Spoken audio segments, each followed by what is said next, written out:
সাত্তার সাহেব, এই milestone school and কলেজের ভয়াবহ অগ্নিকাণ্ড সম্পর্কে আপনি কিছু বলুন। কি বলবো ভাই, কণ্ঠ আমার শুকিয়ে আসছে।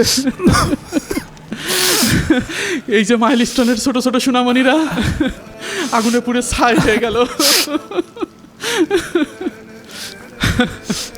আমারও একটা ছোট মেয়ে আছে, ভাবতেই বারবার চোখের সামনে ভাসছে ওর ছবি।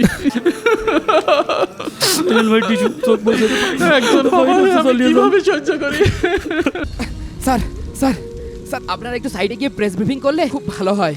ভিতরে অনেকে আহত অবস্থায় রয়েছে, তাদেরকে বের করা যাচ্ছে না, আর আপনাদের গাড়ির কারণে অ্যাম্বুলেন্স আসতে পারছে না। স্যার প্লিজ স্যার, গাড়িগুলো একটু সরান। এই বলে ওই, তুই কার লগে কথা কস জানোস? তুই দেখোস না ভাই এখন জাতির উদ্দেশ্যে কথা হইতাছে, তুই আবার আইসোস রাস্তা পরিষ্কার করতে। কিন্তু স্যার ভিতরে অনেক মানুষ আগুনে পুড়ে ছটফট করছে, এখন প্রতিটা সেকেন্ডই খুবই মূল্যবান। এই ওকে সরা, ও এখানে ক্যামেরার সামনে সিনক্রেট করছে, ও নিশ্চয়ই বিরোধী পক্ষের দালাল।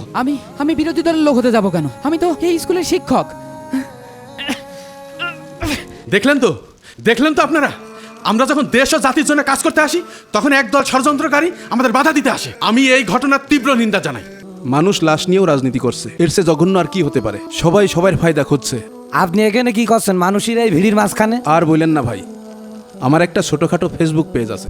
ভাই কিছু মনে নিয়েন না, আমিও একই লাইনের লোক, আমারও একটা ইউটিউব চ্যানেল আছে। চ্যানেলের না মনের মতন টিপ। বলেন কি ভাই, আপনিও? এটাই দুনিয়া ভাই, মুখে আমরা নীতি কথা বলি, কিন্তু পেটের দায় আমরা সবাই এক।